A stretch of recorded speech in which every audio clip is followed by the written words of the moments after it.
You've been walking the same old road for miles and miles. All right, life comes with challenges. If you've got a pulse, you probably have a few challenges or a few problems. You're either in a spot, coming out of a spot, or about to enter into a spot.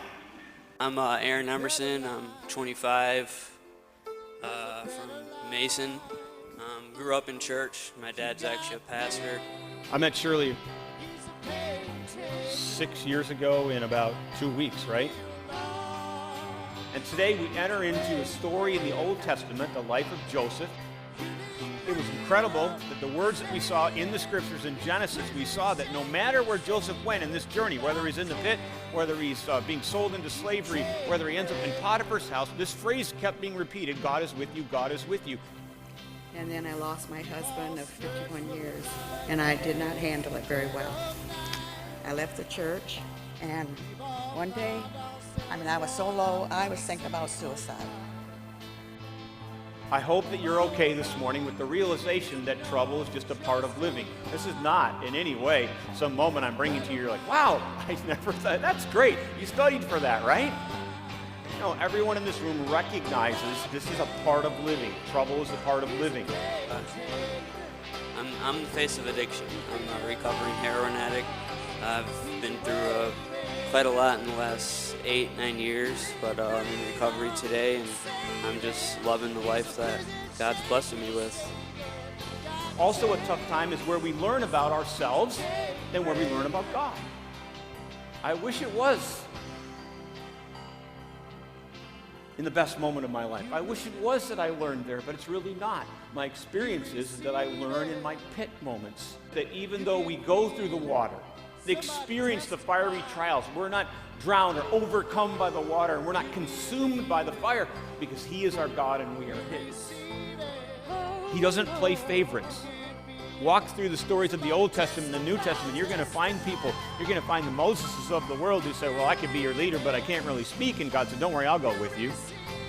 And you're going to find Daniel in the lion's den, and you're going to see that the idea was you got to get rid of this guy because he follows too hard after God. We're going to throw him in there, and God was with him and shut the mouths of the lions. You're going to find all these stories point to the same thing, that God is with you. 2011, I know God has a plan for me. A month later, Jesus rose from the grave to save people like me. 2 months later, pray, please God, heal me. Look, this is in jail, out of jail. This is stealing, this is felony. This is a story.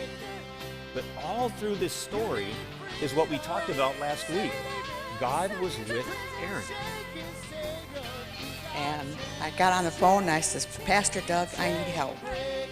And you let me come in and we talked.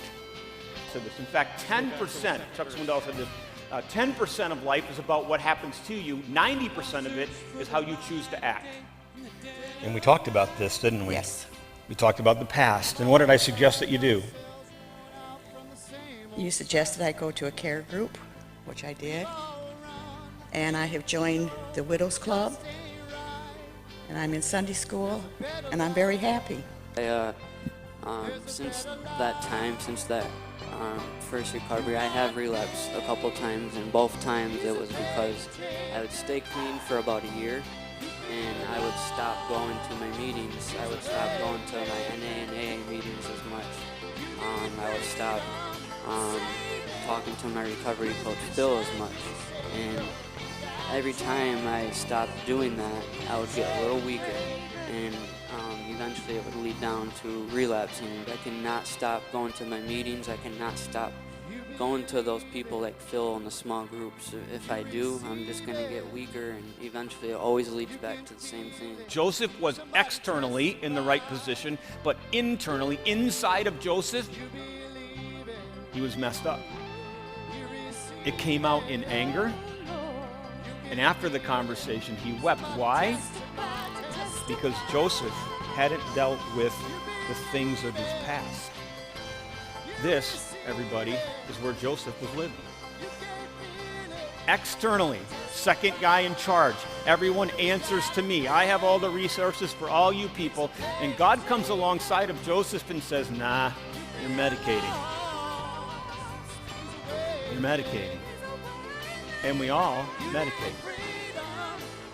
We face these tough moments in our life where we're wired for connection.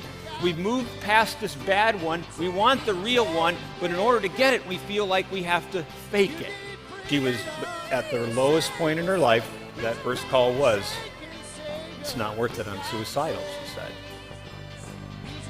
God broke her chains through you all. Through a group of people who accepted her for where she was. You didn't know why she was coming here, right? Surely you didn't tell your story. Nobody knew. I knew. I contacted a couple couples, and they started to say, truly, and then there were some invitations. That's the power of the past. It can bring you to that point in your life. But the power of the people of God, literally, if you need freedom or saving, and this lady needed both. What we were made for with God and people. Real connection involves transparency, which leads to intimacy. Real connection doesn't fake, but allows another person to see us in our good, bad, and ugly moments. We have to make sure that when they decide to go from no connection to connection, that it's not a bad experience. Let's go back to the second verse. That we're okay with saying me too. That we're okay with saying us instead of you. The last week when we have Aaron up here and he sits in this chair and he says, well, I'm a recovering heroin addict. Listen, you're all a recovering addict. How do you deal with the pit? Is you remember that the principle is that God takes every evil intention of someone else, the other side, and through his power redeems it and says, I'll use that for good. If I could convince you that God was with you, what is it that you wouldn't try? If I could convince you that God's with you, he's in front of you, he's behind you, he's on the left side, he's on the right side. If I could convince you of that, what is it that you wouldn't try? Offensive. What is it that you wouldn't try? Not just defensive, God is with me, so in the midst of my pit, it's so difficult. It's offensive, like, really?